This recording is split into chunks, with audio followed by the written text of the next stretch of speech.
Good evening, ladies and gentlemen. Monday night, 8 p.m. The nights are drawing in. You know what's just around the corner. But for tonight, it is the live lounge with myself, Phil Bars, and the new Shake Man Simpson, all the way back from Dubai. How are you doing, my friend? I'm gutted. Oh man, yeah. Do you know? It's nice to be back. Well, it's not. If I'm untruthful, you should say it's not. It's crap to be back.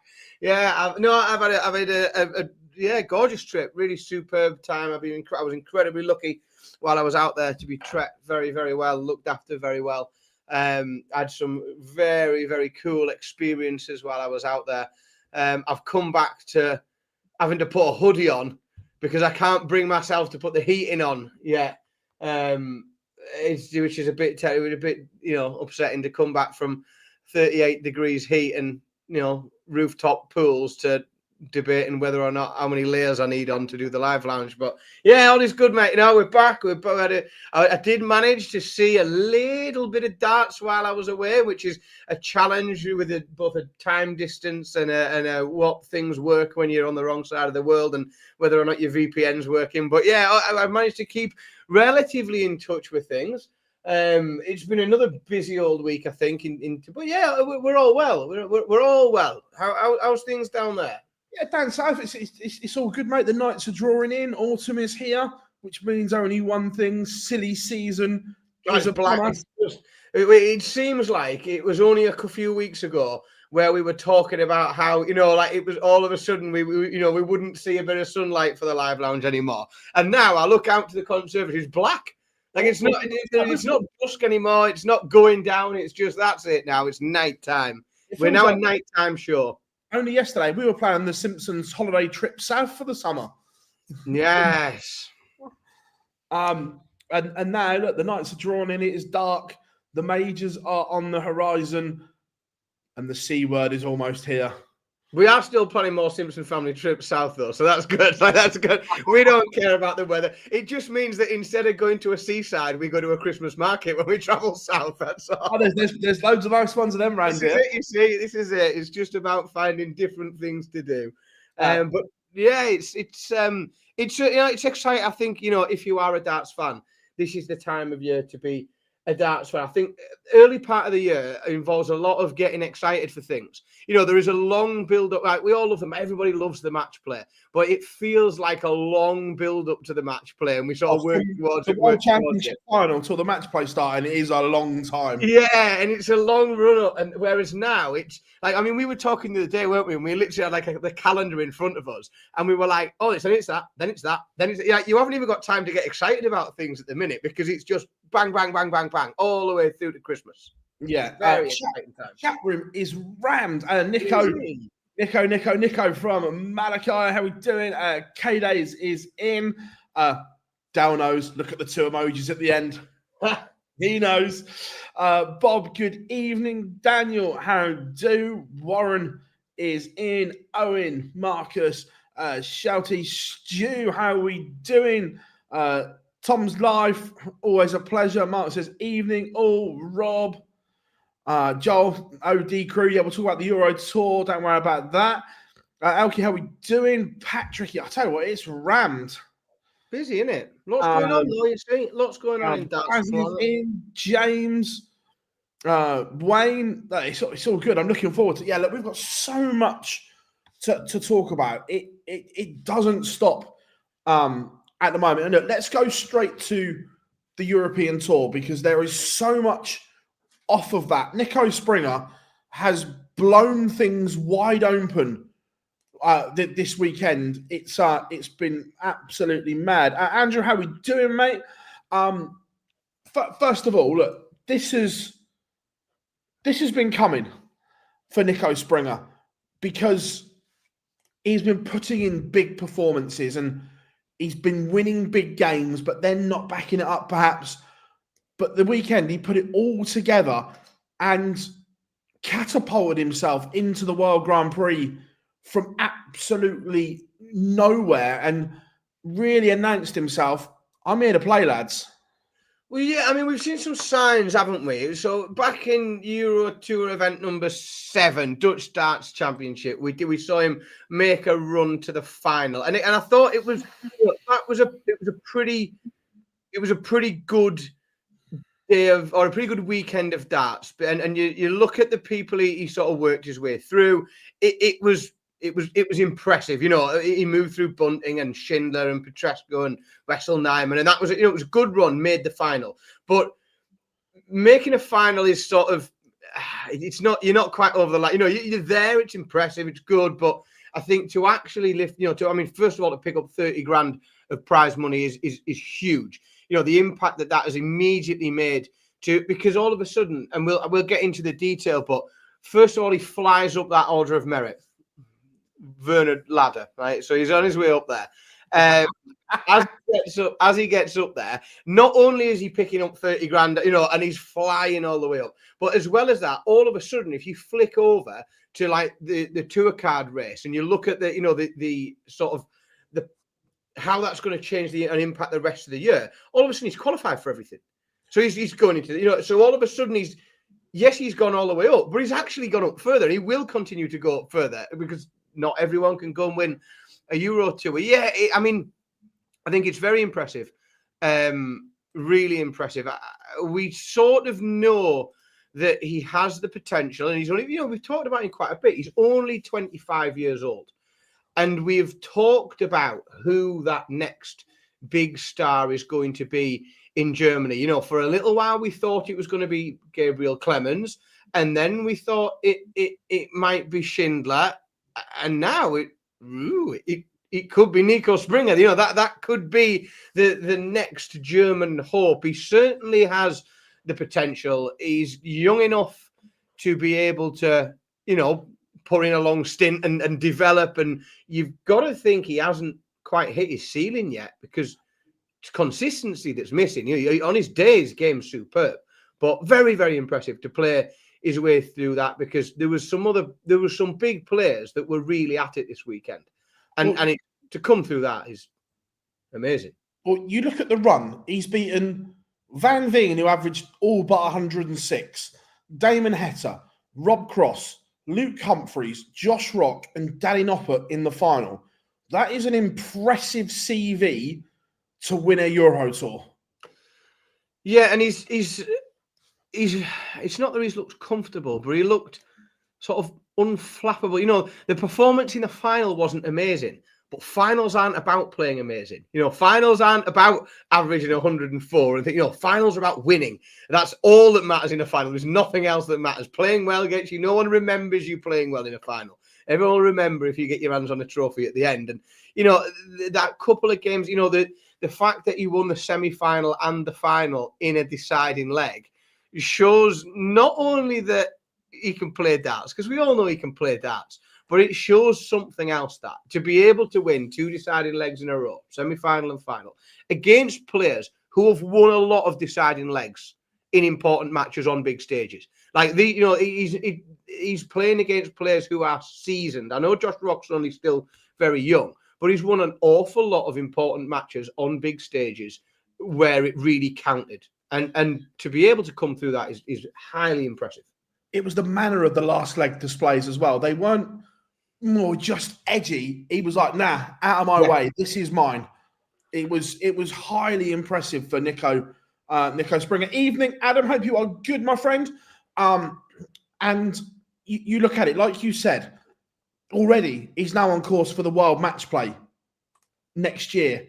Already, he's in the Grand Prix, the European Championships, probably the Grand Slam. I say probably because God knows with that, but winning a Euro Tour will probably. He's currently appears to be there. Currently, he's in every TV tournament between now and next year, which is huge for him. And also, look, the knock-on effect. Germany's World Cup team may not be next year, but again, like we've said, this could be a case of a team potentially not having their best pairing come next year's World Cup. Yeah, because I don't think he's. I suppose next year is there. I mean, to say that there's a position in play in the German team is probably doing a great disservice to Ricardo Petrescu. He's a very, very good player, and he's worked incredibly hard to get up to just shy of £300,000 in ranking money. So it would be doing him a disservice to say that spot is up for grabs.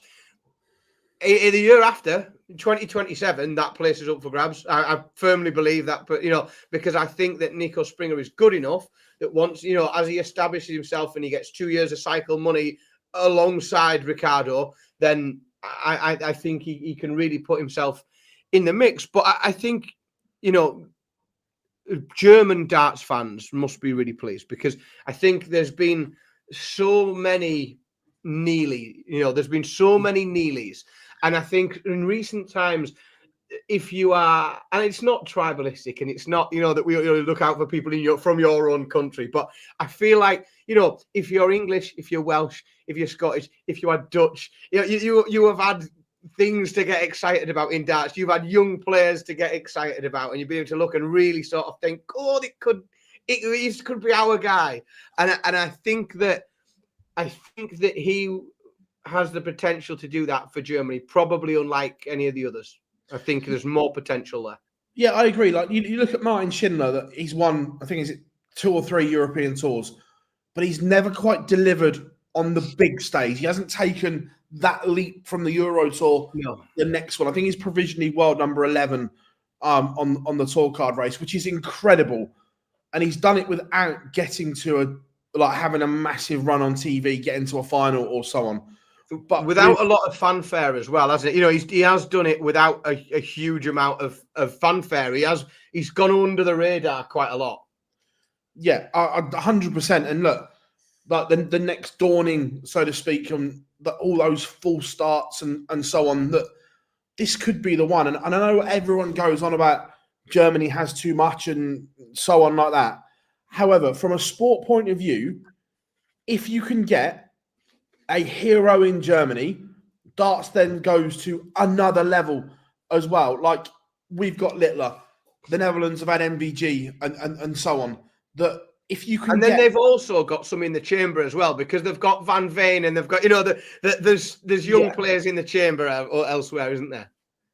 Yeah, 100%. It could be really, really massive for him. But obviously, on going back to the European Tour, before we look at the other impacts on Springers, there was a couple of massive performances. One from Raymond van Barneveld, from absolutely nowhere, rolled back the years as if it was 2014 again, and whops in 108 average to smash Dave Chisnell's 6-1.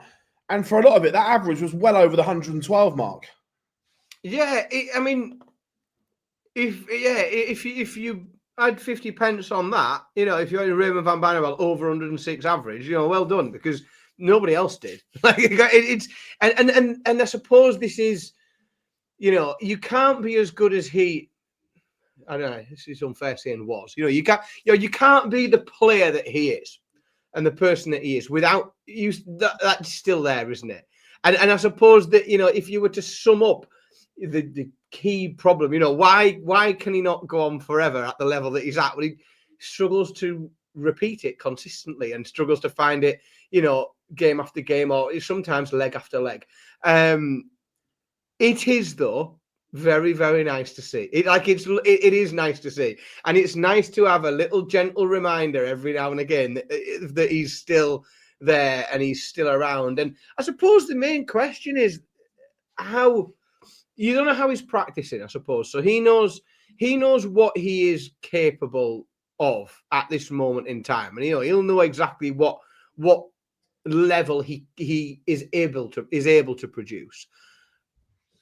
And I wonder how much he takes from performance. I wonder how much someone who has achieved everything he has can grab from one performance and think, oh, actually, it's still there.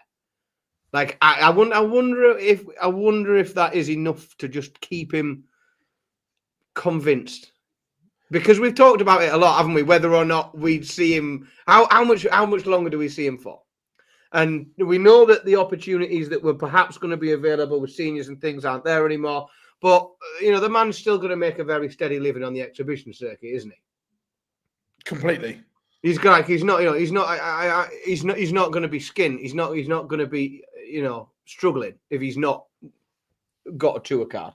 And I wonder if it's performances like that that just keep him around a bit longer and keep convincing him that he can still compete.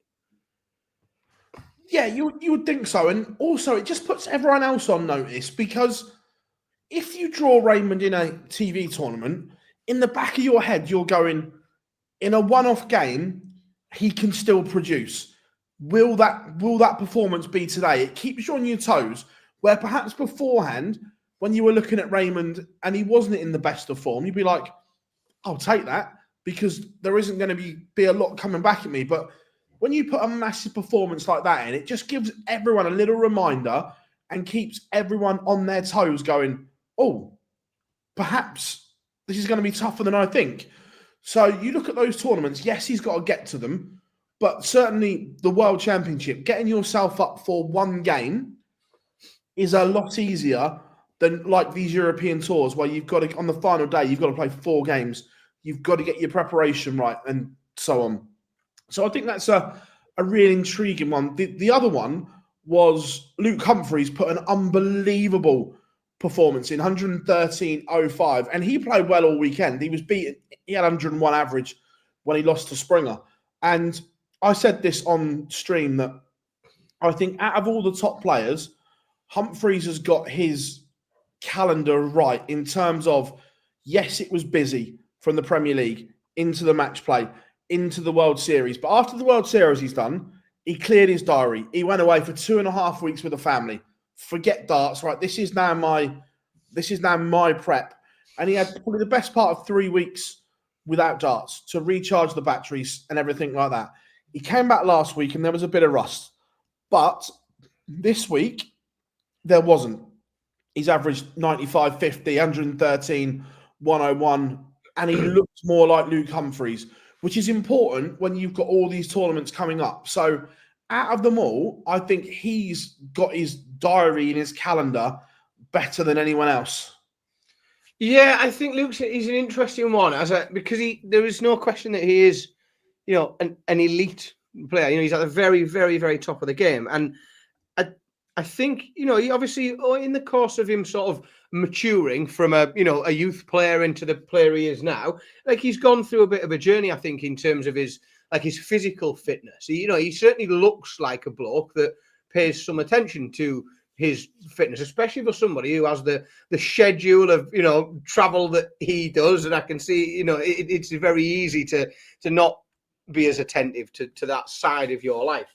And I think if you can keep yourself some, in some ways physically fit and you've got that balance right within your health, then I think really you have it's the mental tired or the mental exertion that you need to focus on. And he's obviously very good at that. And I think you're right, he manages his diary, he releases a bit of pressure where it's getting too much, and he makes time, like specific time for his family, and then comes back and knows when he's coming back and how the mindset he needs to be in. So yeah, I think Luke is a really, really good example of managing your diary and your calendar, but doing that in a way that takes into consideration your physical and mental exertion as well. But he certainly gets it right because he's fucking good, isn't he? Yes, is the answer. Yes, he is very, very good. Evening, Fraser. I hope you are good. We're not ignoring the chat room. We'll come back to your bits, some bits in a bit. Oh, I like that one, Dylan. I'll start that and we'll come back to that. Yeah, and we look at everything, and it sets up an intriguing battle next week, because this time next week we will know who is at the World Grand Prix. Yes. Now there are interesting scenarios for the first time on both sides of the draw bracket. Let's do the seeds first. And I say that because Martin Schindler could become a seed. Yep. Now, if he knocks Dave Chisnell out, no real drama because Dave Chisnell has more than enough money. He will just drop in the other side. It's just a straight like for like. Schindler's top of one side and you may go bottom of the other. However, Peter Wright, yes, it's a big ask from Schindler, but it's not beyond the realms because he has won European tours before. If Dave Chisnell and Martin Schindler jump Peter Wright would not be at the World Grand Prix. It's only $6,000 as well. Which means... Quarterfinal. Now, if somebody said to you, there's 50 pence, Philip, who's more likely to make a Euro Tour quarterfinal, Martin Schindler or Peter Wright, at the moment, you'd be a madman to go the other way, wouldn't you? Oh, completely. I'm going... You're going Schindler, aren't you? Yeah.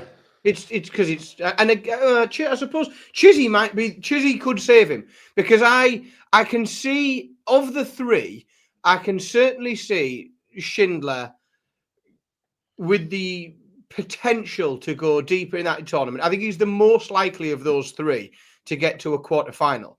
And Peter Wright may just benefit from the fact that Dave Chisnell is struggling to get wins in darts matches.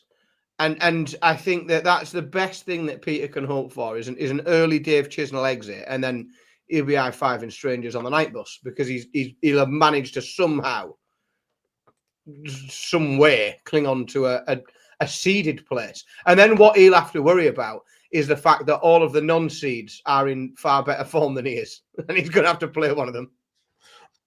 Yeah, it's interesting. But then on the other side, now, if you'd have said to me 3 days ago, I thought William O'Connor looked okay.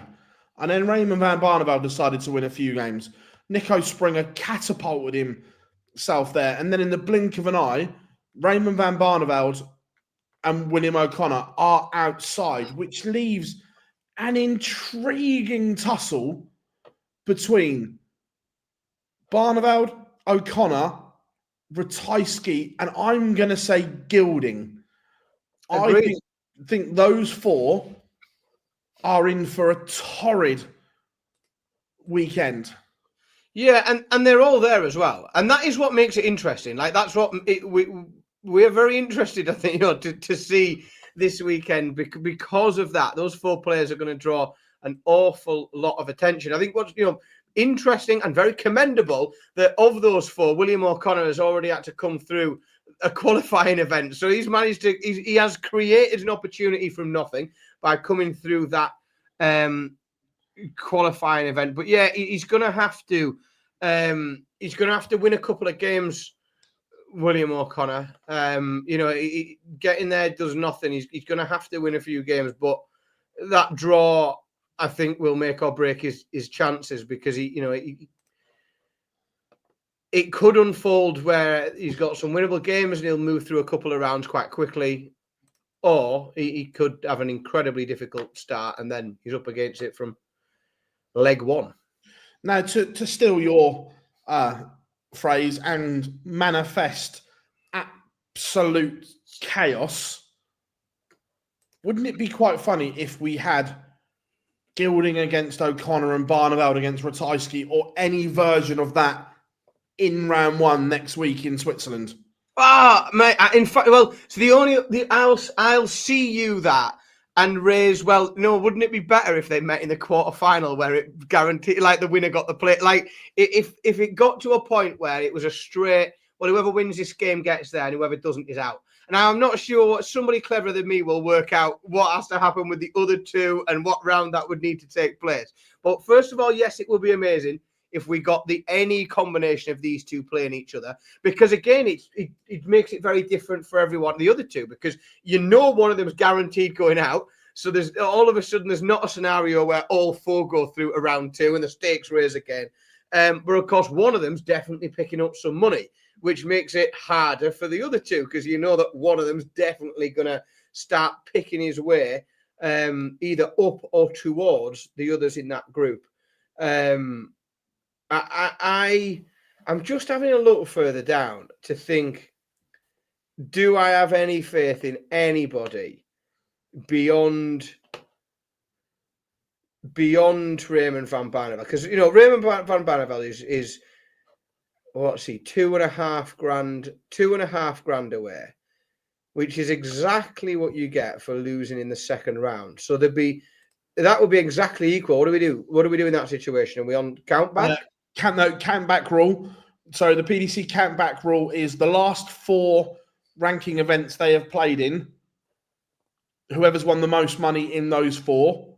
If it's level, you go back to 5. If level after 5, back to 6, and so on. So we know that William O'Connor, if a second round puts him right in the mix, if Ratajski goes out first round, Raymond van Barneveld's he's probably going to need a couple of games, depending on what happens with everybody else. There is an outside chance. 64, 8, less than 8 away. A Ricardo Petresco semi-final makes things interesting. It could do that. Yeah. It's possible. Whether or not you think it's likely, I don't know. But it is possible. You know, he has, I mean, he's won Euro Tours. He's won Euro Tour events. He's certainly made semi-finals of Euro Tours. If Ricardo Petresco can turn it on, it gets even more interesting. Good evening, Rob. How we are doing? Nathan says Willie only needs to be level money with Ratajski because of the count back rule. Yeah. Which is interesting. And imagine if Gezzy had pulled out around earlier. Yeah, we'll touch on Gezzy in a bit, but yeah. But when you look at what the potential draws, if you will, and so on, a bit like the match play, there is the potential of some really good games, but there is also the potential of some absolute duds as well because of the way people are playing. Oh God, yeah. Like but there still isn't the minute. I'm afraid to say, in too many big events, we are getting top players, in my opinion, playing bobbins, and that's why But I think that's why it's very easy to get excited when you see something like a Niko Springer performance that we saw this weekend, because we are seeing, and we have seen for the last 12, 18 months, so many of the biggest names in the game underperforming and feel like they're on the slide and not deliver the box office watchable darts that we've come to expect from them. That's why it's very easy to get excited when you see, you know, the others or the younger players, or, you know, even just somebody a bit different doing it, because yeah, it just gives us some more hope that towards the back end of the year we're going to see some more big, exciting, action-filled games, because it has lacked a little bit. You know, there was parts of the match play. So obviously the match play is the big tournament that we've already seen this year quite recently, and you know there was parts of the match play that were absolutely superb. But there was parts of the match that really under-delivered, I felt, as well. There was some really sub-optimal performances from some big-name players that really should be doing better in big events like that. They're going to have to up their game at in this back end of the year. I'm going to ask you to call it now. Who makes the World Grand Prix on both sides? Right.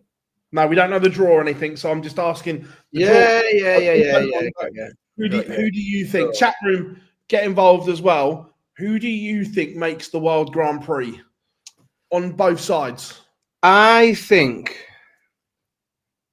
that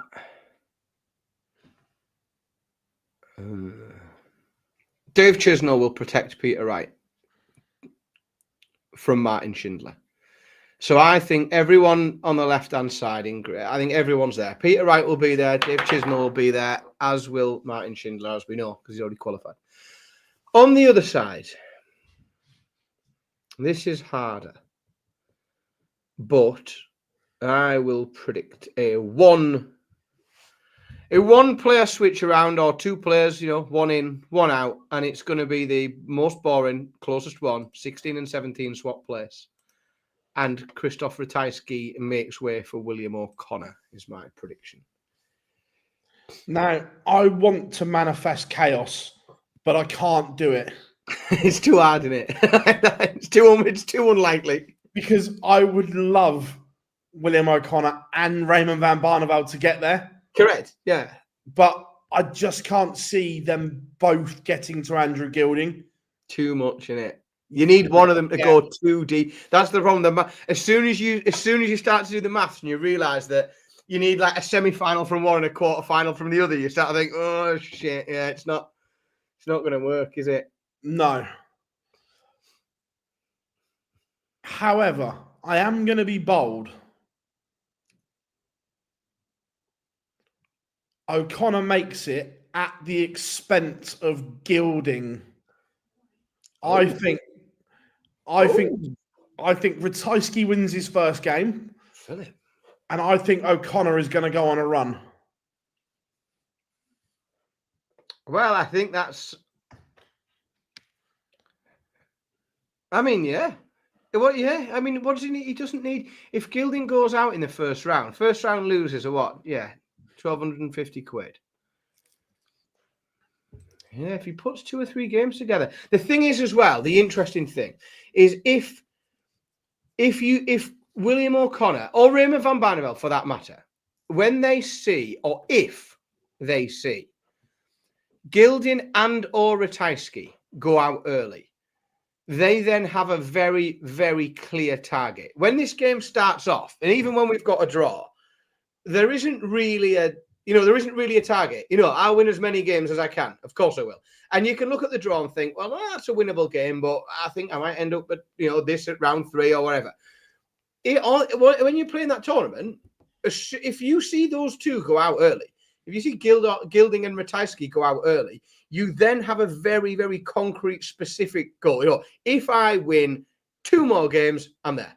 And that, I think, that changes the motivation when it becomes specific, because you can go into a match and be playing for that spot rather than just trying to win. I hope he loses. We'll see what happens tomorrow. And that's a different prospect than if I win this, I'm in, which I think that mentally motivates.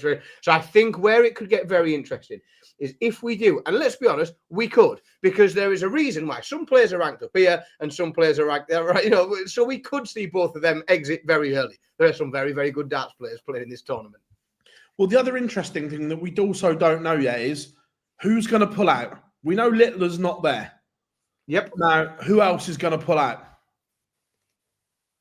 Because that changes the seeding complex as well. It certainly does. Now,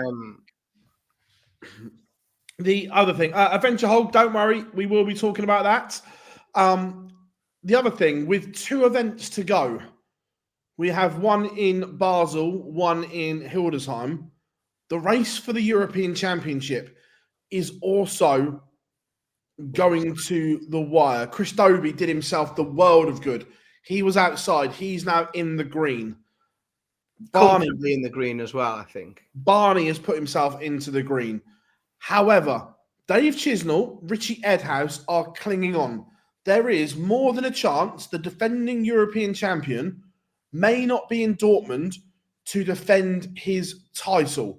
Just outside, I look at the list of players: Joe Cullen, Rob Cross, Ratajski, O'Connor, Michael Smith, Matt Campbell, Kim Hybrex, Martin Lukeman. These next 2 Euro Tours are absolutely massive for these players. Remember, the European Championships, there is a lot of ranking money on the line.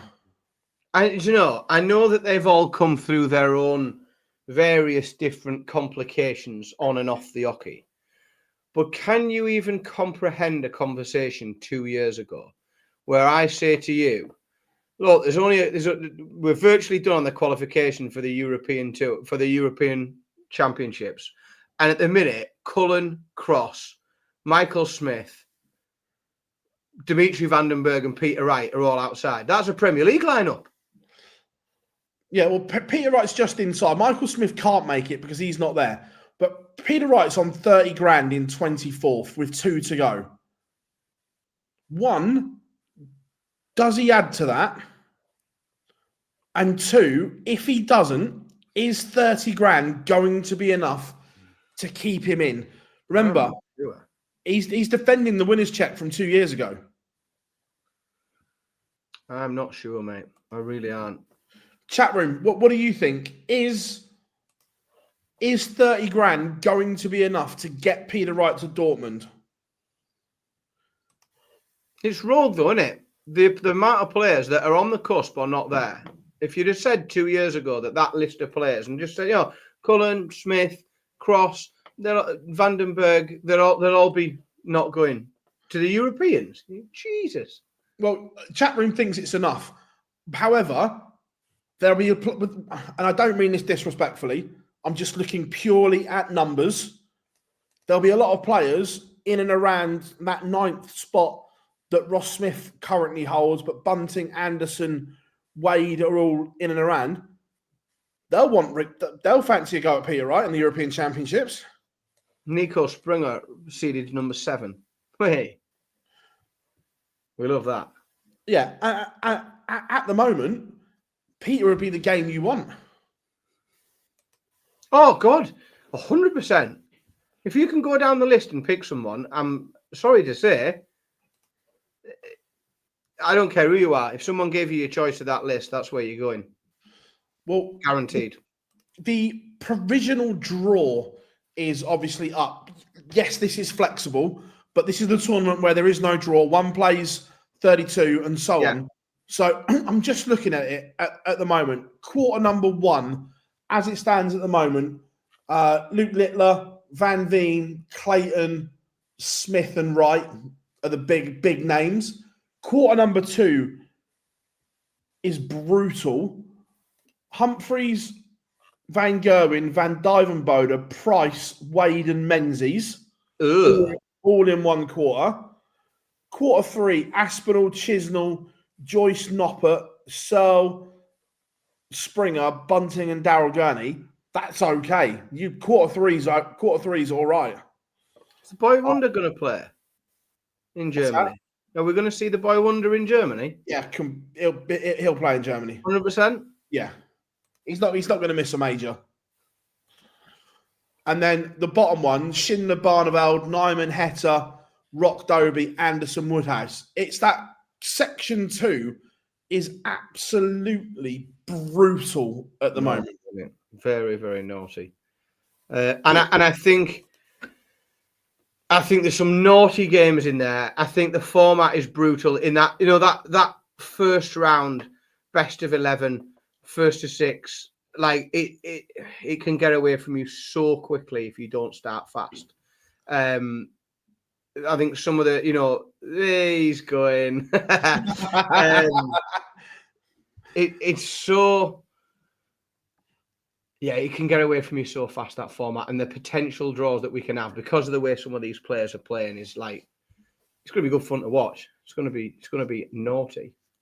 Well, the other one as well is because you can look at roughly who you're going to be playing. Going into that last Euro Tour, I can't use the reference I want to because Ed House has to qualify. But what I'm saying is, do you go, hang on a minute, if I pull out and I potentially move down 2 spots in this order of merit, I am in a nicer section. Do you take that risk or do you just play anyway? I think it's too much of a lottery in terms of the shuffle that can happen. People going. I understand there is lots of variables, but if you look at it, like for argument's sake, take Van Gerwen, for instance. It's a bad one because he wants to win every match. I understand that, but he's in a brutal section. Say he skips the last one, and he's only £500 in front of Wessel Nyman. Yeah, he drops down one. he drops into another section. Do you know what I mean? And yeah, 100% know what you mean. Bad reference, but you get the point that you look at it and go, I might be better off not playing here. The problem is, if it was a Pro Tour event, and I'm just meaning, in general, if it was a Pro Tour event, I think it's an easier question to answer when the prize isn't 30 grand. I think there's too much money on offer at the Euro Tour for players to think like that. And I know some of these lads have got, pots of cash. But I don't care who you are, 30 grand's 30 grand. And I think if it was a Pro Tour, then I might think, we've looked at Pro Tours sometimes for qualification and thought, I won't bother if I were you. I'd get your feet up. And I just think the Euro Tour, there's too much money on offer to take a roll of a dice as to something you might do maybe in a game in a month's time, when there's an opportunity to go and pick up serious money and ranking points. Then I think you've got to take it, no matter who you are.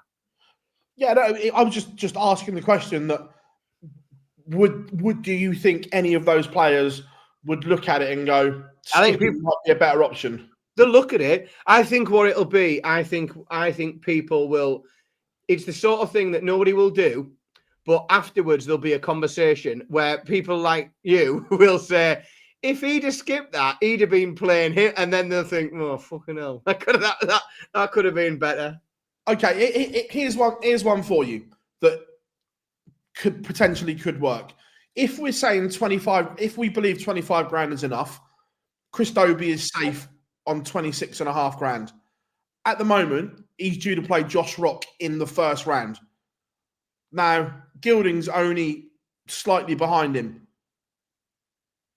Would you take the risk and potentially playing Josh Rock in round one to playing Gerwyn Price? Maybe not, but you know what I mean? What you're trying to tell me, Phil, is either way, Chris Dobie's up against it. And either way, Dobie's not looking particularly good for his form. Oh, fucking hell. But yeah, no, I'm just interested to see. Bob says, do you think Gezzy and Johnny will play in Basel? I think Johnny will. I don't think there's a question there. I think Gezzy, it all depends on how he's feeling. Obviously, for those that don't know, Gerwyn Price was in the quarterfinals of the Euro Tour event at the weekend, Hungarian Darts Trophy. I was trying to think of the name of it. I'm just reading what's been said on social media and he's put on his Instagram and what Dan Dawson said on commentary. Apparently, he wasn't feeling great when he came to play the afternoon game anyway, but kind of got himself through it. Went back to the hotel to have a nap like they all do. Came back and was literally as rough as. He's put on his Instagram, he thinks he's picked up some sort of 24-hour bug or something and was forced to withdraw because he just couldn't play. Yeah, there's nothing fun about picking up a stomach bug, is there? No matter where you are in the world. And I think, anyone that's ever had one knows that the last thing you want to be is stood on a stage with a stomach bug. Yeah, I can't think of worse places to be than I'm stood on a public stage with some cameras on you if you've got a stomach bug. Gerwyn, you require a minute. I require the lav is what I require. Got a dash. Dear me. Yeah, like I say, these things happen, and it often surprises me that it doesn't happen more than it does.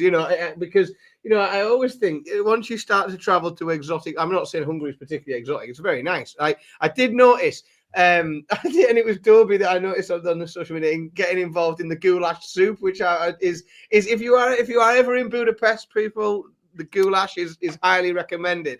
But it does often surprise me. I suppose people stick to what they know and they have a McDonald's or something, and they decrease the risk of some exotic bug from eating strange things. But or in strange places with strange people. Anyway.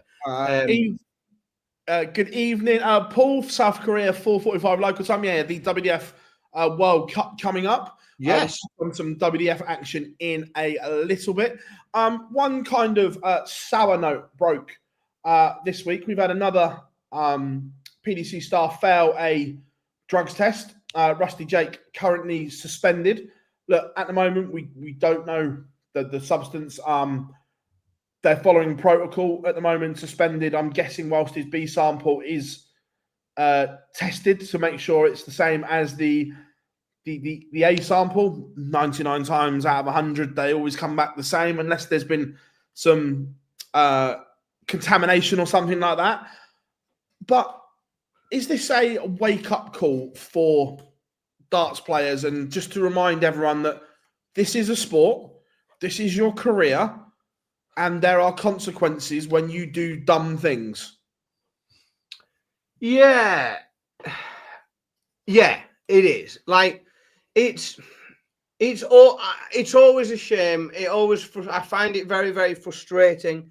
It's not something that I have a great deal of patience for. Like, if I'm honest, I think, like, if you know that your job involves these tests and you fail one of the tests, like, you won't find me particularly tolerant. Like, there are two angles. Like, whenever anybody gets stung, and it's one way or the other, innit?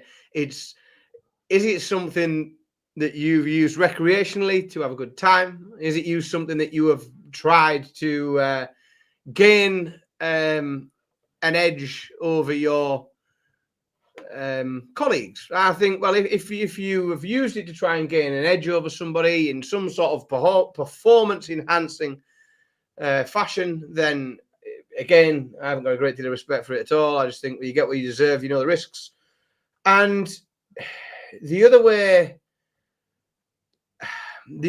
again, I don't have a great deal of tolerance for it. If you're going to do it socially, you know, do what you like with your own life, for your own body, but you can't expect, like, the rules are the rules, and everybody knows the rules, and everybody knows that this, you know, this isn't something that's new in darts. You know, you kind of been around for a long time now.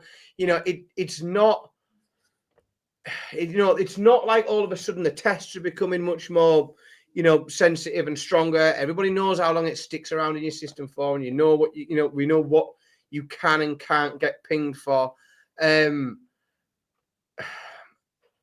I find it frustrating because I think it's a frustrating waste, like, especially in younger players. Like, I think when it's in a younger player, I just think what a waste, like what a foolish thing to have engaged in, presuming. And I'm not saying anyone's guilty of anything because we haven't got the second test. But if you've engaged in that, and those that have been caught engaging in that, again, I just don't have a huge amount of tolerance for it. Like, I am very much of a sort of throw the book at them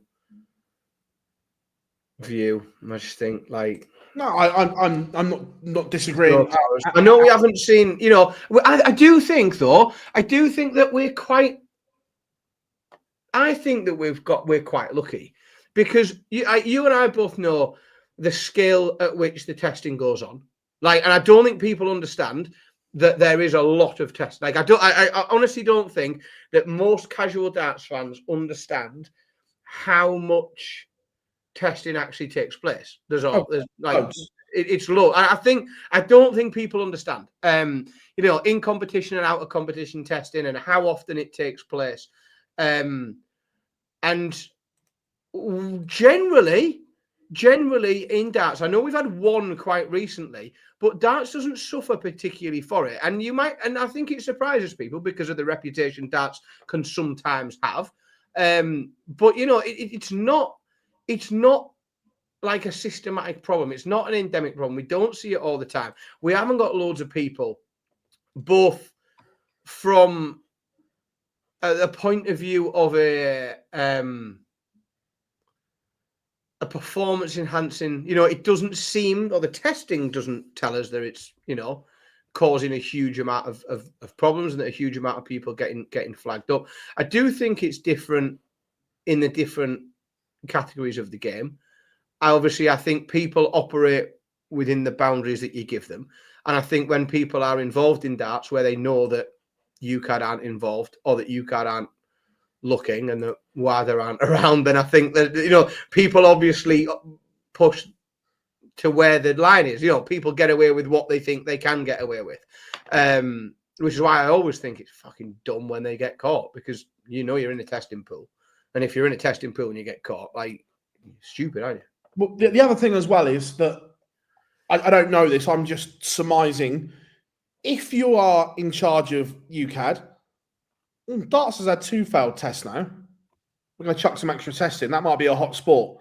So now, are there going to be more tests, perhaps for 6 months? And so on? I mean, it's difficult, that, isn't it? Like, and I suppose it's sort of there's a bit of a yes and no, because I think the Dom Taylor one, whilst you can, you know, group them together and say that they were both quite recent, I think it's important to remember that, like, his ban was reduced down to a month, that a lot of people thought was complete. And me at the time, you know, without context, you can think, what the hell? How can that be possible? That, you know, he's been banned for it, he's taken this, and he's, you know, and it's ended up being a month. But like, it was an out of competition test, and there were treatment conditions attached to it. That was the report that came back. So what we can, or let's say what we can attempt to, you know, to read into that is it's an out of competition test. So they were not looking at something he's doing, you know, performance enhancing. He's not in a venue off his box. We know there's none of that going on. And wherever he has been caught taking, there is somewhere a prescription from a doctor that says he's supposed to be taking it. You know, like, yes, it was on the list of things he shouldn't have been taking, but like, if a doctor gives you a prescription and you take this, then, you know, I do sort of think, well, in that context, we can think, all right, okay, yeah, get that. I understand how that can happen. Again, though, if there's a medical exemption, and I'm going to take Matty Denon, for instance, here, because he's spoken about this a lot. Obviously, he's not very well at the moment, and he's on medication that is on the ban list. But because he's got a doctor's note, you submit it to the DRA and you get an exemption to take it. The same as in any sport. Yeah. If it's prescribed, you go down the right channels, you can get exemptions. Yeah. Yeah, no, I 100%. So then what I think then has happened is where you've got a player that ends up coming afterwards with, you know, well, I had this prescription, I was supposed to be taking that. Like, you can't backdate the prescription. You either had a prescription at the time or you didn't. And I think if they then end up looking back at it, it becomes like, without taking the piss, it's an admin error at that point, isn't it? It's like you didn't realize you were meant to tell them that you had this prescription and you didn't tell them, and therefore this has happened, and it's become an admin error rather than you were caught taking something to try and gain it, you know, or whatever. I also think we're fairly lucky here within the UK culturally, in that there isn't, and you can probably thank the NHS for it, and, well, not free prescriptions, but, you know, however much they are, tenner or something. There isn't much of a culture in this country of being able to go and get a prescription for something from the doctor that you want for other reasons. Like, if you go to other parts of the world, it's far, far more culturally not acceptable. It's far part of the cultural norm to be able to access a doctor that when you'll probably find that when you pay something for someone, if you pay someone to do something, they'll do it for you. Like, if you're in a country where you can pay for a doctor to write a prescription, so often he'll write the prescription. And if you want these things, all of a sudden you end up with a prescription for it. That doesn't really happen much in this country, unless the private elements of healthcare tends to be much more tightly controlled and a bit more stringent than lots of other places. So if he's got a prescription, it's probably a legitimate one. They've probably been through a series of tests to make sure he needs it. And yeah, but then I think if it's a recreational one, I have a very, very different view of it. Because I just think, well, you're like stupid. Stupid. Like again, I have no patience for that. I have no patience. Like I think, yeah, I'm happy to let's have the conversations because then I think it comes down to admin and nuance. You know, where you have got people. Beta blockers is a massive one because there are an awful lot of people that, for legitimate medical reasons, need to need to take beta blockers. But then there is a conversation where beta blockers within a precision sport like darts, something that can steady your heart rate, reduce tremor, all those are the things that it can do. I remember, I'm sure it was, I can't remember which Olympics it was, it's very recently, that there was,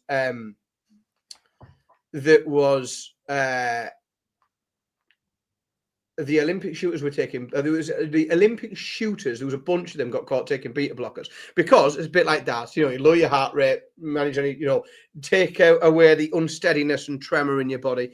It's stupid, Jamie, because it's against the rules that allow you to do the job that you do. So, for example, my job says that I have to have a driving license to do it, or I can't do the job. Now, if I was to then do something that cost me my driving license, if I go drink driving or something like that, and I lose my driving license and I lose my job, and people heard of that tale, they would probably say, well, that was fucking stupid. Because it is. If you're going to behave in a way that puts your livelihood and career at risk, then it's, I don't know what, it's about the best word I've got for it, I think. And the other thing, let's not oversight it, it's also against the law. Yeah, correct. Yeah. Well, this is it. And that's it's also against the law. Yeah. And you're breaking the law. So you could say, by doing recreational stuff, you're also bringing the sport into disrepute. Well, you are, aren't you? There's no doubt about that. And again, I think that's taken as a given. And that's the thing is, I say it's stupid because I just think, well, the own goal is like if you are gonna throw your career away for a bit of fun, then you're an idiot. Like it's stupid. But because I don't really think we have to go through the point of explaining that, like, it's against the law, like, and the various different, like, you will struggle to find an intelligent person who will accept the idea that the use of illegal drugs is anything less than stupid, because there are so many other things involved in both the creation and supply of that make it reprehensible. It's a very difficult case to make. And whilst you might be able to say, well, I have a particular view of, say, marijuana, and I think it's medically superb. I think it's a wonder drug, and I think that the government's bad for making it illegal. Yeah, fine, have that view. However, you cannot dispute the effect that it has on the lives and the communities of those who end up drawn into it, and the effects that it has on children living in communities overrun by gangs and everything. Like, you will not be able to make a coherent point that I will ever accept. It's unusual. It's an unusual battle to pick, I think, that, I'm afraid. Yeah, no, I agree. And look, at some point, the line has to be drawn. And look, let's wait and see. Look, normally the B sample comes back the same as the A. And just to be very clear, like, the various different views that I've shared there don't relate to any specific person, because, like, we don't know yet. We don't know what he's done, if he's done anything. So we'll wait for the proper results, and then, we'll have a go. I'll have another go as and when. Yeah, Jamie, speeding is illegal, and if you get caught, you can get banned. The same as if you do illegal drugs and you get caught, you can get banned. It's the same. If you get caught, you run the risk of losing your driving license. Speeding, you might not get caught, is the thing. But if you do, there is a chance. Look, I'm not going to say it. Do I speed? Yes, but when I do, I know the risk of it. if Mr. PC pulls up behind me with some blue lights flashing, I've not really got an argument. Yeah, it's a tough one, isn't it? It is a tough one. It is the thing. I agree, Jamie. Boxing has made a complete mockery of the system, and that's a whole other argument. But yeah, I was going to say. I completely agree with you that boxing has. That, in my opinion, when Canelo and Tyson Fury didn't get proper bans for failing tests, everything went out the window in boxing. Correct. So it's just everything's in play depending on who your lawyer is and how much money you've got in it, and that's not correct. And that's not how it should be. That's not how it should be. And yeah, it's difficult because I think like,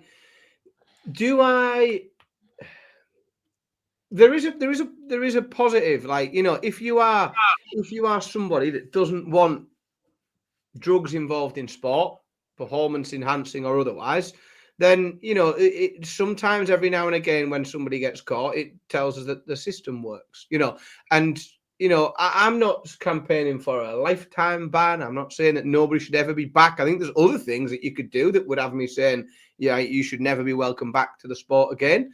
That recreational drugs, I think, everybody can learn, can't they? Everyone can learn, but you have to fucking teach people sometimes. So yeah, we'll see. Yeah. So who asked? Broken text in Rusty Jake Rodriguez. Failed, but yeah, look, it's one of those. Bit of a broader topic here, and in chat room, I want to get you involved in this as well. Is darts now a young man's sport or a young person's sport? Let's be correct. Sorry, sir. All the very good young female players as well, Bo, Paige Pauline, Sophie McKinley, and so on. But you look at what is happening within the PDC, for one, that you look at Brock, Littler, Springer this weekend doing what they're doing. But then also, when you look at, it was British Open and British Classic this weekend in Brid, not far from you. Where are we? Was it the Open? Yeah, so the semi-finals of the British Open were Jenson Walker, Henry Coates, Ryan Hogarth, and Mitchell Lawrie, who is creating a hell of a name for himself at the moment. We'll touch on him more in a minute. But Ryan, look, I love Ryan to bits, and I know he watches, he won't mind me saying this. He's the odd one out in this quartet. We've got 3 exceptional youth players in there. It seems that at the moment, the youth is really taking over. Yes. Not quite yet. I think we're on a trajectory, is what I think, Phil. So a bit of supposed historical comparison. So this time in 10 years ago, 2015, the average age of a top 10 player in the PDC was 34.9 years old. So let's have 35 years old as being the average age of a top 10 PDC player 10 years ago, as opposed to now, where it's 29.2. Now, there is one particular player doing a lot of fucking heavy lifting, dragging that average down. So it does, like, unfortunately, that skews, the mean average is a bit interesting. But I mean, there is 100% a genuine view that, that darts is becoming a younger sport. The average age at the top of the game is dropping down. The newer, or what we see as the potential icons of the game are younger. Like, if you think when Michael van Gerwen really came into where we felt was his top level, where do we think? Mid to late 20s, do we think? Won the world title at 24. So, like, I think that age of players getting to the top of their game is trending downwards. I know Michael hit his peak particularly young for the time as well. But barring the exception that proves the rule, like barring Mr. Littler, certainly for the last few years, most of the TV majors are still won by seasoned professionals into their 30s at least and above. It is sort of one man that's getting his hands on trophies that's really bringing. Now that could very much change, and the pipeline is wider than ever with younger players. Like, it's a huge breadth of pipeline that we've really never seen ever before, because the pipeline extends now where we've got 5-6 players within the PDC who are very, very young, who could all be future elite players at the very top of the game. The Josh Rocks, the Sjan van Veens of the world. But then as we look outside of the PDC and we look into the youth systems, we think, well, hang on a minute, there's never been this many players able to play at this level before. And that is at the age that they're at. And that's right across the board. If you take the best 10 14-year-olds, 15-year-olds, 16-year-olds, 17-year-olds, right across the world, if you like, but, let's say the country for ease, the standard's never, ever been this high. There's never been this depth of talent. So I don't think it's quite there yet. I think it's, I still think that when we go into, these big, huge TV tournaments, as I say, barring the exception that proves the rule, we talk a lot about people in their 30s and 40s and onwards, that are the favourites to go deep in tournaments and win matches. But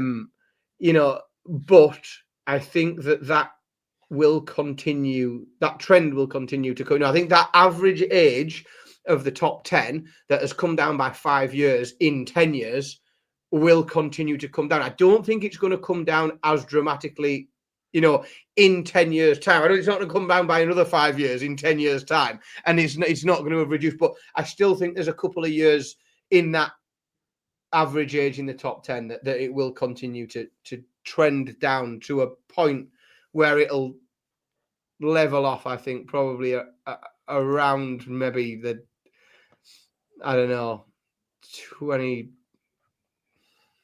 I 26 mark, maybe 26. I agree, and I'm going to stick a little caveat in there as well. But in darting age, 25 to 30 is still young compared to where it was. Now, I know it's not young, but in darting terms, it is. When you look back through all those years, it was a lot older. Demographic was always a lot older than mid-30s. Yeah. So I agree what you're saying, that yes, that age is coming down. But in terms of darting age, I think it is getting a lot younger, especially within the PDC, certainly the WDF by the look of it, the ADC. You look at the vault winners and so on, they seem to be getting younger and younger as well. That it's almost, and the way the tournaments are certainly structured now, for me, they favour the younger player as well, because it is very difficult on final days of tournaments, the European Tour, the WDF events where you've got to win multiple games on a day. That is very, very tough the older you get. Well, yeah, and I think the other part of it as well is what we're seeing in darts is more uptake than ever before. There are more people playing darts than there ever has been before. And I think there is also something that when you are a younger person, it is easy to pick up a new pastime, sport, hobby, etc., and get better at it. If at the age I am, I've never thrown a dart before, and a teenager, picks up a set of darts the same time as me, generally, the teenager will make more progress quicker than I will. You're just too old to learn new skills at some point. On top of that, there is time, because that's the other thing as well. It's like how long have we talked about players on tour, even professionals, no less, who aren't professional dart players? They're fucking butchers, bakers, candlestick makers. They've got full-time jobs.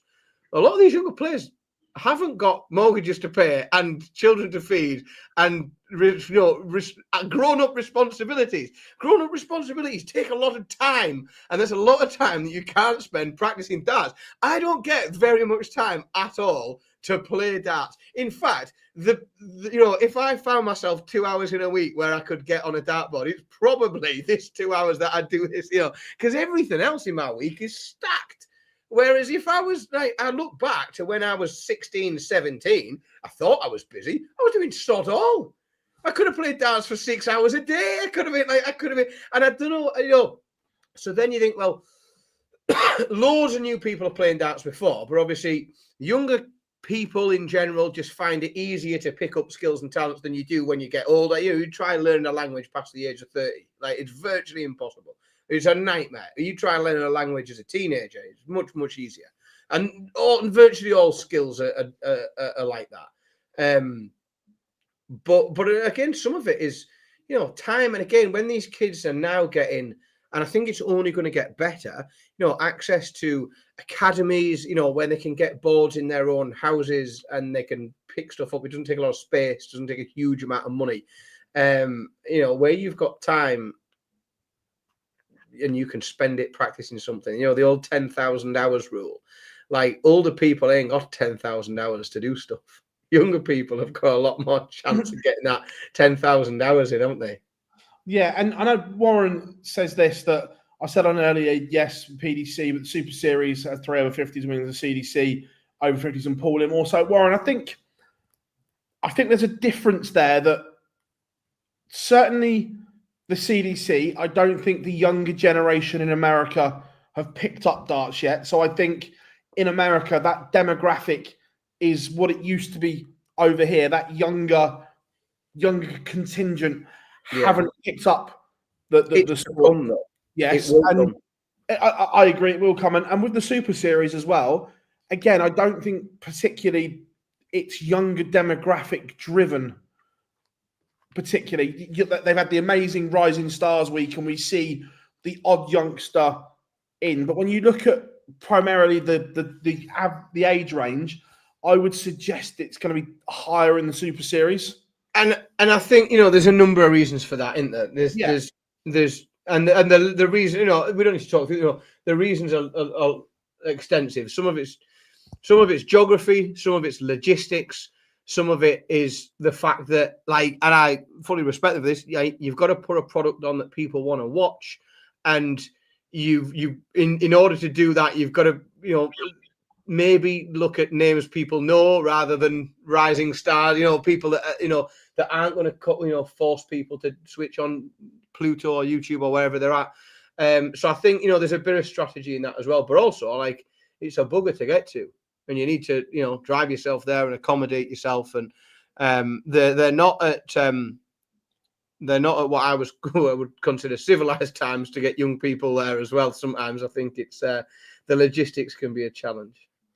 Yeah, I agree. So I think that's why with the Super Series, well, the Super Series product is incredible, but I think it just targets a slightly older demographic as well compared to that. But let's talk about young Mitchell Lawrie, because 14 years old, he is doing special things. We saw him win it at the Welsh Open, and now he's got to the final of the British Classic and won the British Open at 14 years old.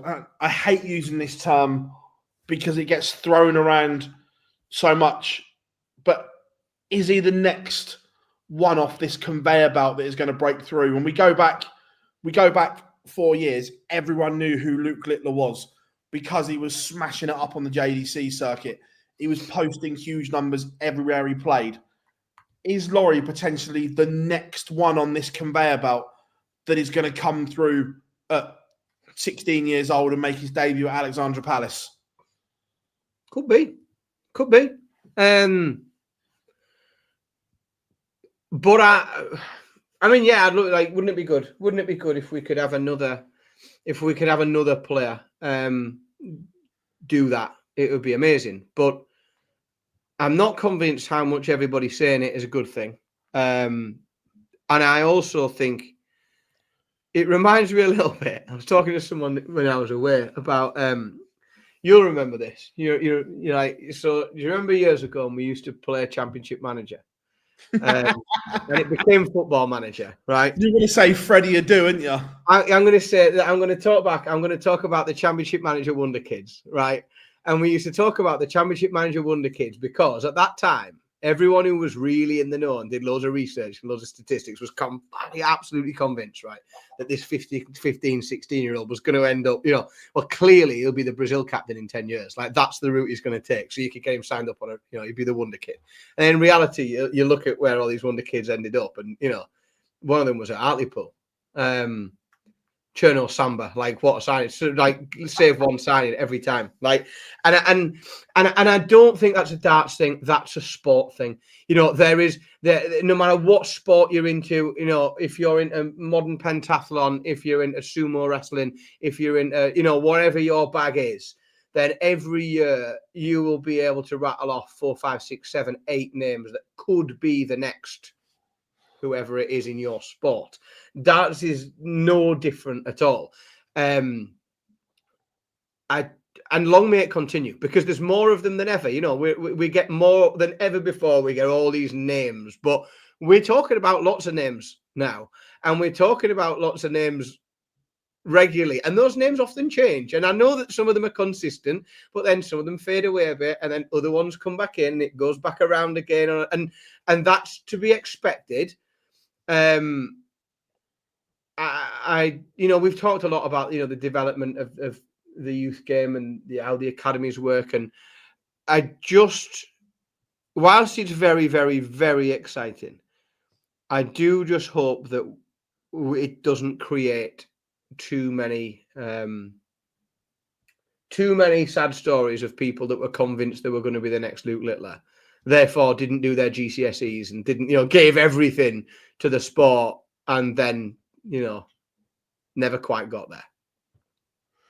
Yeah, no, I completely get that, and it's something that we spoke about a few weeks ago with the academy system with Shawnee Mack and whatever. That was it becoming that cooker environment like football and so on. But when you look at, I've just had a look at the WDF website. It's not been updated yet, so I don't know. Can someone in the chat room might have a better idea than me? I'll just look at the data that's in front of me, and it's not updated yet. Can Mitchell, or has he got a chance of making the main draw at Lakeside for this year? Obviously, he's won the Welsh. He's won another one. He's got to a final.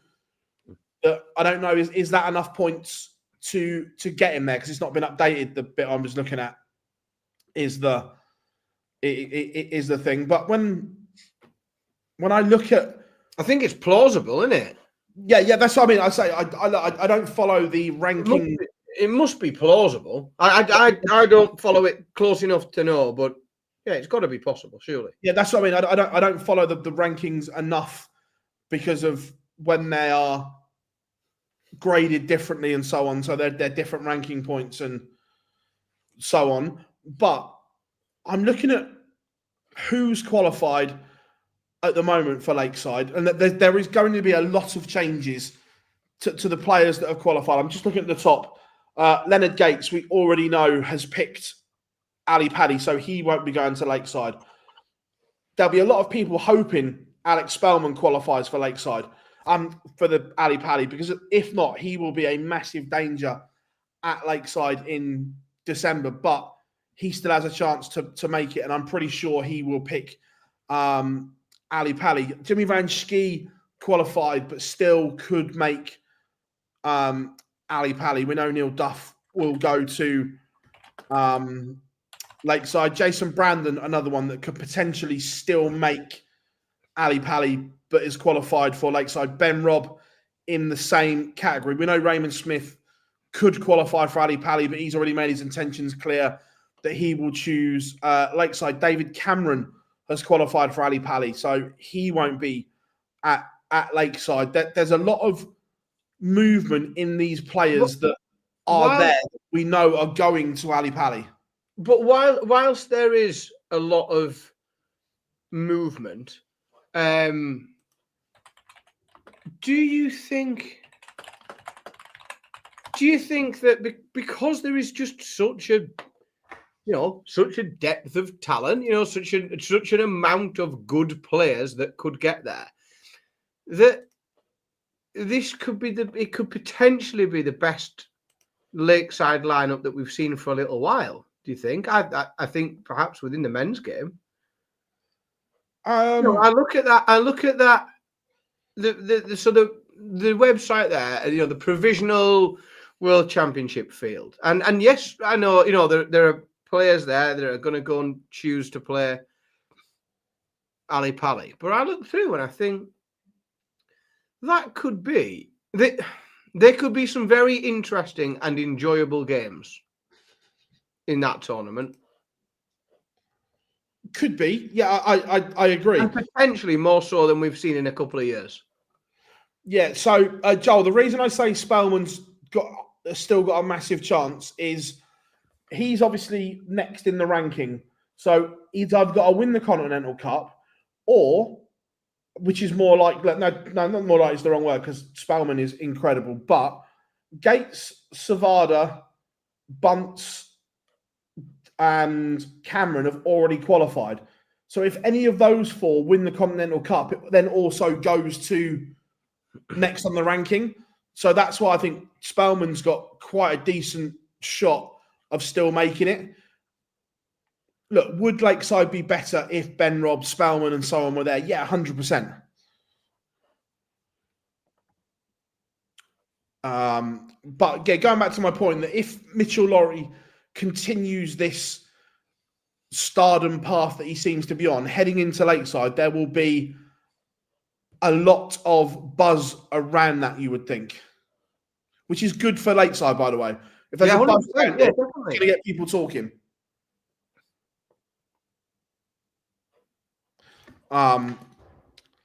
Is the thing. Is Jim Long allowed to qualify through the Continental Cup? He is, I believe, Warren, because it's his first year on tour. So, yes, I believe so. Or just for clarification, Paul, I'm literally going back 2 or 3 years. I'm certainly not talking historic. Oh, best Lakeside in modern era is what you mean? Yeah. I'm discussing the last sort of 2 or 3 years and looking at the potential of players that could be there, and looking and thinking, well, there's some games there that I'd be very happy to watch. And over the last couple of years, I probably haven't been able to say that too often. It's been a mixed bag, but I look at that and think, well, there's potential there that I'd be dead tempted to go, but the dates are a right pig for me this year because it sits neatly between Minehead and our annual live extravaganza, doesn't it? And doesn't it clash with the ADC Global as well? Yeah, but if I was to go to one, I would be far more.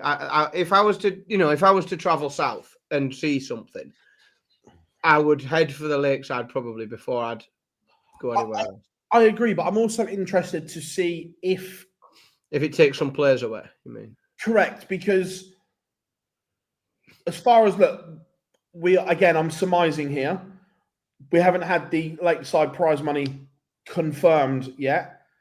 But if it is the same winners check as last year, the ADC Global is paying more. Now, if you are purely in the game for money, which we know a lot of players are now, and so should they be, and so they should, if that's what they know.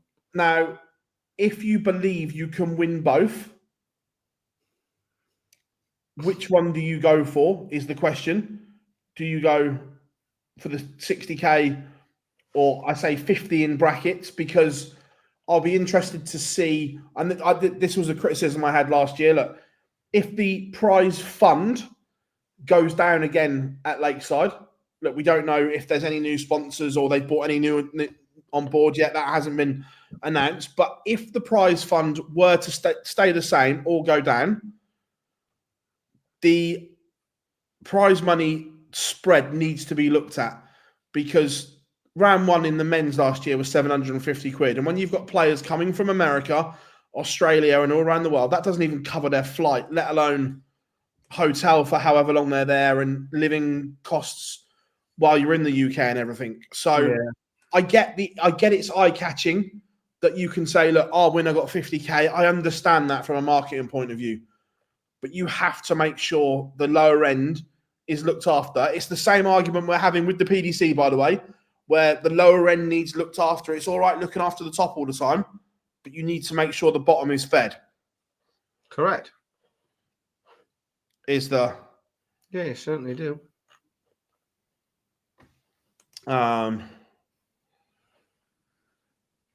are correct, not nice, but yeah, I hadn't seen one, and again, I don't want to sound like I'm bashing all the time, because I'm not, because darts is in a better place when you've got a thriving amateur game, but we are getting close to D-Day now for the tournament, and players don't know what they're playing for. I'll tell you what, I am staggered. I've just been having a flick around and looking at just out of interest. I was looking at ticket availability, because I'll tell you what, like, I always try and give credit where it's due, right?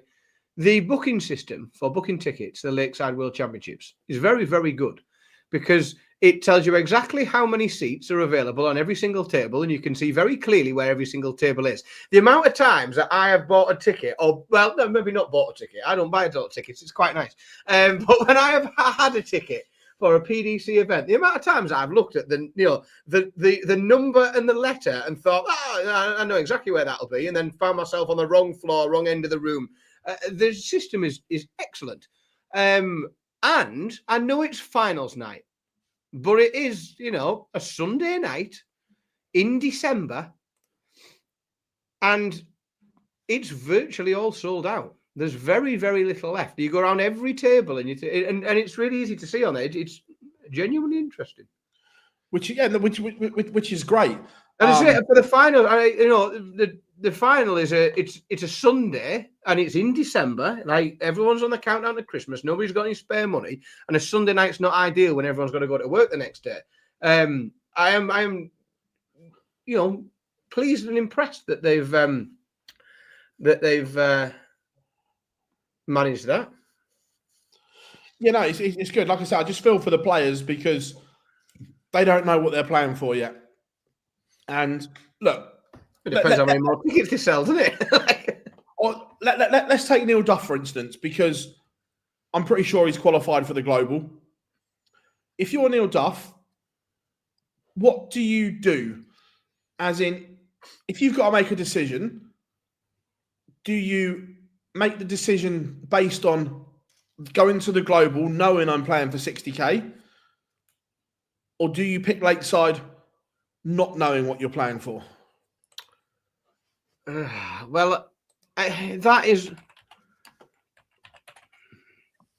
It's tough, because I don't know.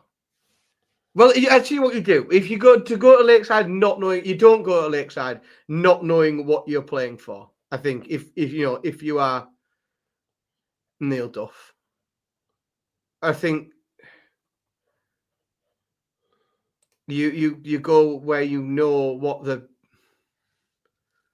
prize table is. But Neil Duff is probably the only, or one of very few, bad examples, because he's won that trophy before, and there's a potential that, regardless of the specifics of the prize money, the idea that he knows that there will be some prize money, and the idea that he could be a 2-time Lakeside champion is maybe would sway somebody. It's just an interesting. I think if Neil, if Neil had never won that, then, well, I don't know, because then you say, well, if he'd never won that, maybe the opportunity to go and win that trophy is enough to draw somebody like that. So it's difficult, isn't it? It's hard. It's difficult to say. And I suppose, I mean, he could probably tell us, couldn't he?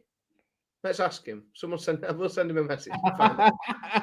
Just invite him on. I'm sure we can extend the invite, can't we? We've got an open invitation for everybody on this show. Come and have a chat, Neil. Yeah. Also, PDC Winmore World Masters tickets went on sale today, and I've just had a quick look, and there is next to nothing left. There's literally a few rows in the tiers left on all sessions, and they only went on sale to PDC annual members today. Yeah, pre-sale access, and you know, it's always going to be the case. You know, it's a weekend tournament. It's now ranked.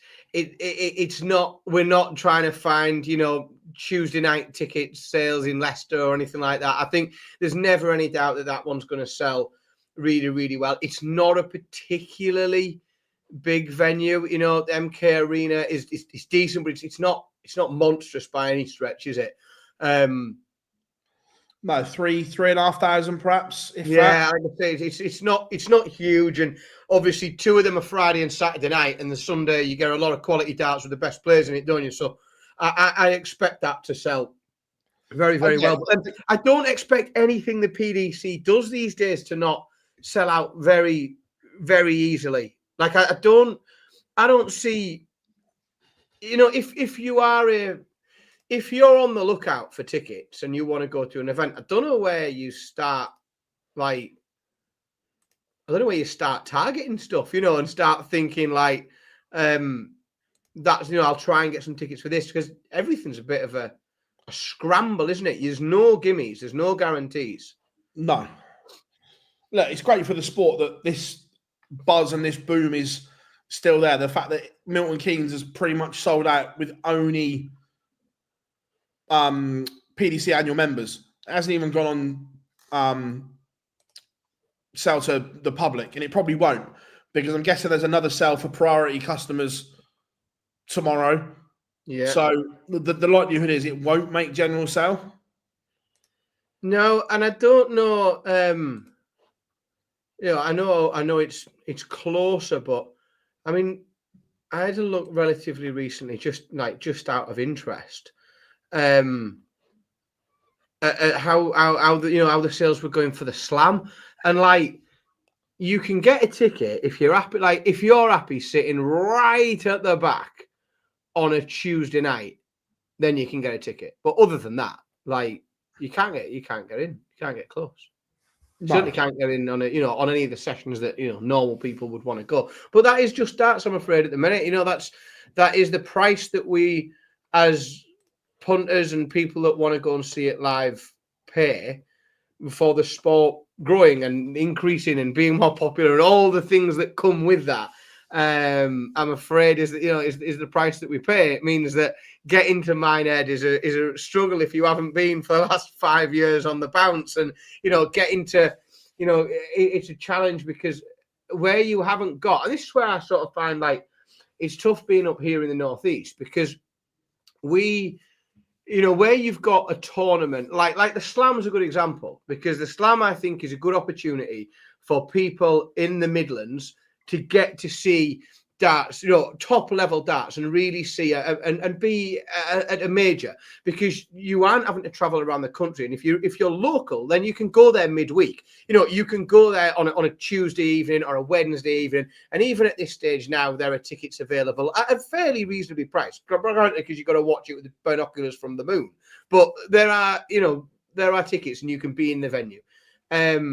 We haven't got that up here, really. You know, we get one night of the Premier League. You know, arguably 2 if you bundle Leeds in, you know, and you say, well, you know, we're sort of equidistant, Leeds to Newcastle. But that opportunity of being able to get to a a major and be able to get a ticket to it. It's impractical because you've either got to travel, which means you're only going on a weekend, which means there ain't no tickets. It's a scramble for tickets. And obviously the midweeks one, there's nothing up here. So bring darts to the northeast, please. Midweek. Midweek. Give us a nice 8-9 day tournament in the northeast. That's what I need. Yeah, look, next, well, obviously Premier League tickets will go on sale probably within the next month. For half hour or so. Yeah. But look, it's mad when you look at it. Last year was the first time the Premier League had sold out every venue ever. It is the thing. Every venue was an official sellout. That's never happened before in the Premier League. And so on. And look, we've lost Exeter, but we've got a 23,000 seater arena in Antwerp to look forward to, which again, judging by the Euro Tours, I don't think they're going to have much problem filling.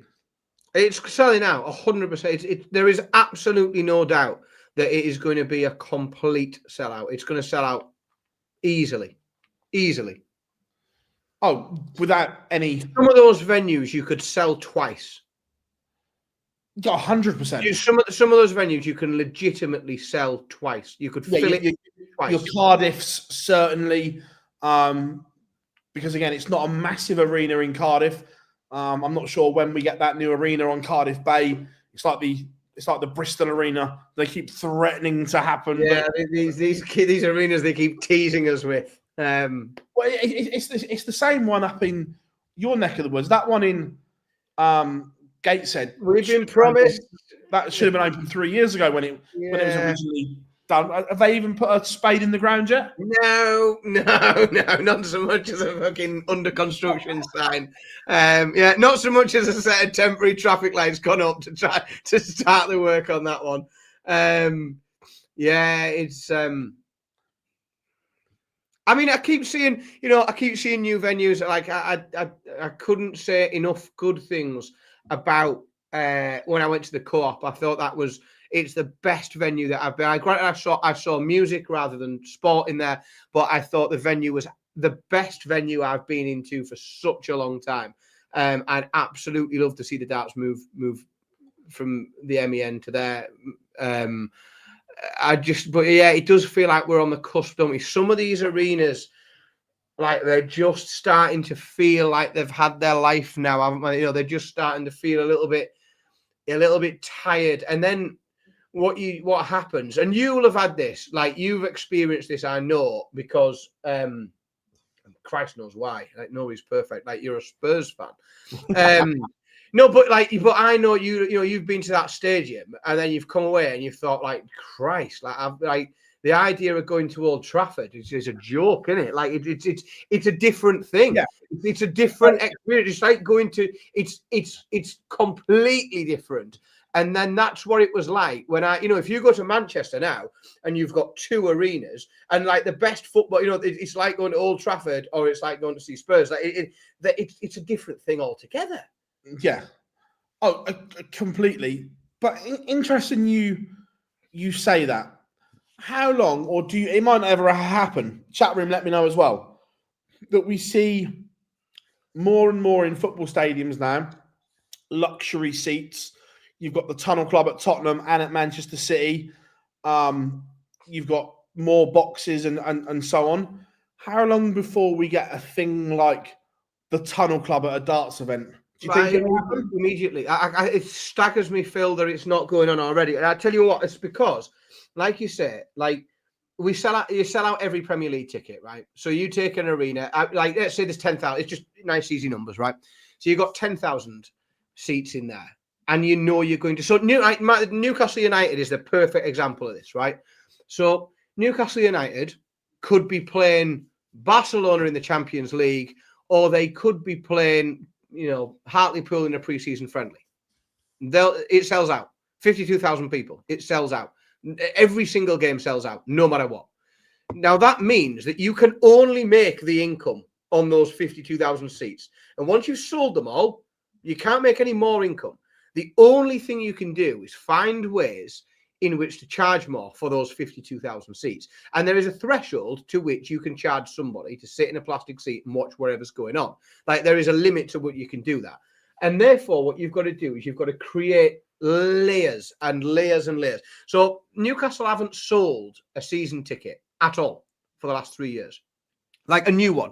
They've only done renewals. What happens now if you don't renew your season ticket, and let's say every year there's a few hundred season tickets not renewed, they all just go into a mix and everyone gets a bit of a shuffle. And then there are a few more hospitality tickets available, and some of it's fucking nonsense, like real nonsense. Like, you are just sitting with everybody else, but you got a meal voucher, and your meal voucher's for a fucking hot dog. Like, it's utterly just silly. But it's a way to get more money, because once you've sold all your tickets, it's all you can do to create levels. And as soon as DARTS sells every ticket in a venue, it's the only way to monetize it more. And I am absolutely certain that what we will see, the pattern over the next 2 to 5 years, will be layers of different types of hospitality, because I also believe that it is what people want. Like, I am somebody, like, I if I go and watch a concert, I've been lucky enough to go to quite a few over the course, of the last year. I am looking for a premium experience. I am looking to not queue up at the same bar as the peasants, right? Judge me for it all you like. Like, judge me for it all you want. Like, that's what I'm looking for. I want a padded seat. I want to be able to, I want a wider choice of food. Like, I'm happy to pay that. I'm happy to pay for that experience. And I know there are thousands of people like me. And I know that is where it goes. And I do think we are going to start to see, like, the problem is within DARTS is it's not a permanent fixed venue. Like, Correct. So what you then have to do is you have to start looking at, like, well, we've got what I know as, the MEN Arena, and you've got the Co-op Arena. Well, if the capacity is about the same, but what that gives you is the ability to sell 30% of your tickets premium. Because so many of those tickets have access to different bars that you can split off in different ways. And so many of those tickets are padded seats. And all, see those now, those then have to come within the venues. And the venues are going to be looking to sell that ability to promoters, whether that be people that show, music, darts, sports, whatever it is. I'm convinced, and I won't be surprised in any way at all when we start to see the brands, when we start to see the Paddy Power Lounge and all these things that will inevitably pop up. Just think, folks, at some point you could be joining us in the online darts lounge somewhere as we offer, as a premium experience is offered at the darts, where you get to sit and watch it with us on a stream or something. Like, these things are all coming. It's the future. Have you had chance to watch the Matchroom documentary yet? I haven't had chance for a piss yet since I got home from work. I haven't. No, in all seriousness, I've had time for nothing. I got back from Dubai, and then I have been. It was a good trip, and it focused me intensely on lots of things. So I've been working around the clock almost. So I've been sort of hyper motivated and working a lot. And I haven't had chance yet. It's on my list of things to do this week. It's very good. I've heard that. I've heard very positive. It's really, I think it's really insightful as well. I think it gives you a depth and a look behind the curtain to what really goes on. Some interesting cameos I've heard. Well, I didn't want to bring it up, but some unexpected people some famous people popping up is there in there. That documentary, well played, mate. That's very good, very, very impressive. Get yourself into Netflix. Yeah, a couple of interesting bits that for me that come out of it was the dynamic of the makeup between obviously PDC, boxing, multi-sport, and whatever, which was quite nice. That friendly rivalry that they've all got between them, who's doing the best. But look, you need that in business, and that's why it works. 100%. Obviously, I don't want to spoil it for you, but we've spoken about this in the group chat already. I think it's interesting that a percentage has been sold to Saudi. Yeah, I think that is a percentage of everything getting sold out there, mate. I think that was interesting. And the other bit was Turkey Al Sheikh on camera telling Eddie Hearn he wants darts. He's got some crazy idea for darts. Again, I think you shouldn't be, nobody should be surprised by that. There isn't an avenue of sport that the Saudis haven't looked at and considered. Like there isn't. Like if obscure sports all over the place. Like if it exists and people are tuning in to watch it, they've at least had a look at it. And if it wasn't the Saudis, it was the Emiratis, or it's somebody's had a look at it. When you get a sport that's doing what it's doing, like darts is, and you can look at the viewing figures of a Sky Sports, and you can start to rank darts among the other sports, and you can say, well, darts is getting X amount more viewers than cricket or than golf or than this, and you can see why they would look and say, well, hang on, we're putting a lot of money into golf, aren't we? And we're putting a lot of money into tennis. But there is this other sport that more people watch than that. Like, why have we missed that? Like, you can see how you might think, why you shouldn't be surprised that is going on. The more time I have sort of talks to people in that region, the more convinced I am that we are going to see more. There's a lot more sport and good in general going out there, but we are going to see some darts out there. But there is, again, it is almost a guarantee. I would be more shocked if we didn't. I'd be staggered if we didn't see darts out there. Well, again, I said this on the stream the other day, and this isn't me knowing anything. This is like you. I'm just reading between the lines, looking at things that are being said and so on. We all know the Dutch Darts Masters isn't going to happen this year because of, obviously, Toto are no more due to changes in legislation in the Netherlands. So there is a gap in January.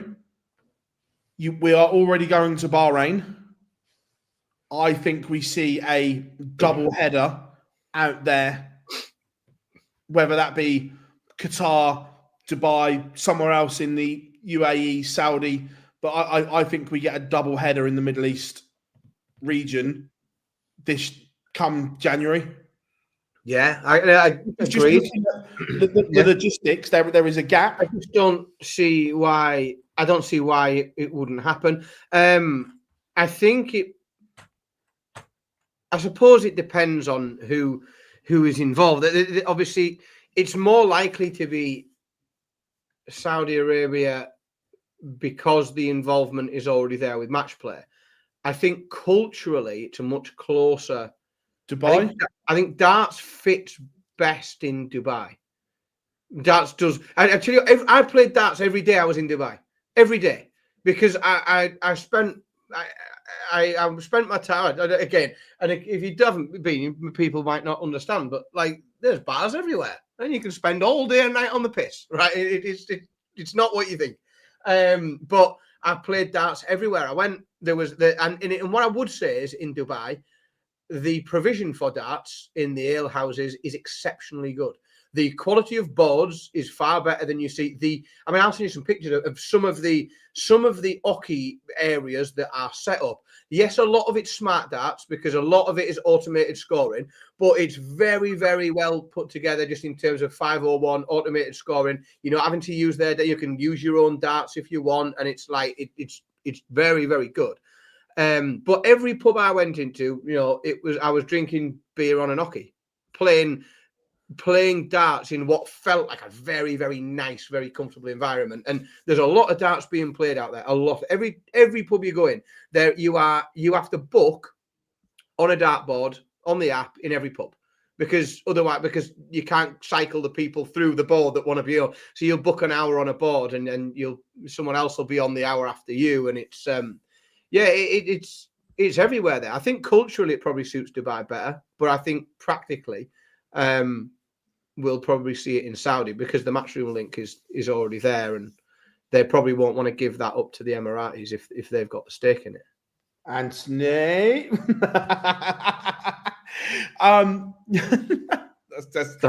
That's crap me up. Also, Target launch was last week. Something quite groundbreaking in terms of we had a pop-up shop, or it's still there, obviously, but a pop-up shop in the middle of posh Manchester, as I call it. In the middle of, it's in Spinningfields, but which is right next to Deansgate, which is a very trendy area of Manchester. The shop itself looked incredible. What they did with it was sensational, and it's just where it's going, isn't it? It's mad. Yeah, it's this though, isn't it? It looked very cool. I wasn't able to get there, but it looked very, very cool. You know, it's the part of Manchester that I stay in a lot because I work through there quite a bit, and I'm familiar with it. And I thought it was a good shout, it's a good call. I just thought it looked really well. Like, I think, you know, that vibe of being able to get that into the city, right into this, because it's right in the city centre, and you know, to be able to get it right into there, get all the players there, have that pop-up shop. I think it looks really well. It's just something good for darts, isn't it? Like, regardless of who the brand is, it's impressive, and it's more eyes on the sport, brings more attention to it. There is some passing trade, you know, as people are walking along going, I can big dartboard there. Like, yeah, it's all good. It's literally 50 yards from the Ivy. Yeah. Chris, Deansgate and Spinningfield is a very, very trendy, posh area in Manchester. They've spent millions regenerating that area. It's actually really nice. I remember, I'm old enough to remember 20 years ago. 20 years ago, going to the living room in Deansgate, because it's where everyone from Hollyoaks went. Like that, yeah. And it was like the place to be north of, like in the north of England. Like that was the... It was, though, but if you go back 30, 35 years, it wasn't like that. It, like you say, that Hollywood, Hollyoaks era changed Deansgate. Oh God! But it's still the same. Don't get me wrong. So me and like, it's a funny story. This last year, maybe the year before, Anna and I were in Manchester. We had to go use Manchester quite a lot, and we used the Hilton on Deansgate. And on the top floor of the Hilton, there's a cocktail bar called the Clouds something or other. It's very impressive, very pretty. You go up to the top floor; it's all glass. You're right, and they serve you all these fancy, beautiful cocktails. And they sit you down. And we were sat there, and I was like, first of all, you've paid a fucking fortune to get it, like, for your room, and that gets you access to this. And then you've paid about, 23 quid a drink for a cocktail and things. And we sat there looking out this big glass window. And I said, I don't know, look at that down there.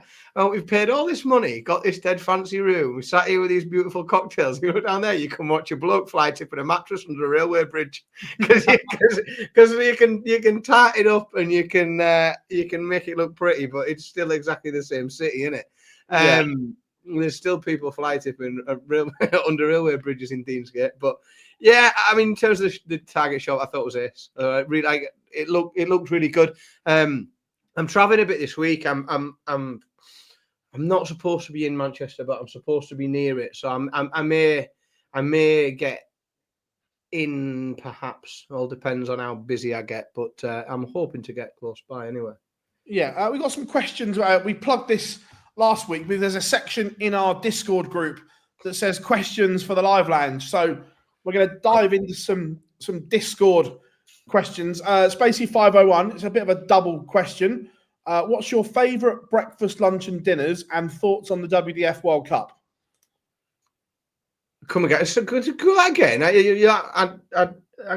Favourite breakfast, lunch, and dinner, and our thoughts on the upcoming WDF World Cup. Christ, that's some question. I'm drawn more naturally to the food one than I am the darts one, if truth be told. See, favourite, it's all out, isn't it? Like, it's a high quality English breakfast. But it'd have to be somewhere really good. Like, it'd have to be somewhere exceptional. Is it? I don't know. I don't even know where to start with that question. I see. It depends. Like, obviously, fry-up's up there, but I also do love beans and scrambled egg on toast for breakfast. But I do love a fry-up as well. I'm not going to lie. Oh no, I'll see. I'm gonna. Do you know what? It's I'm always the tit. Like it'd have to be. It'd be something like a really, really good, poached eggs and salmon or something like that. That'd do it. That'd get there. I'm not really a lunch person myself. I normally skip lunch.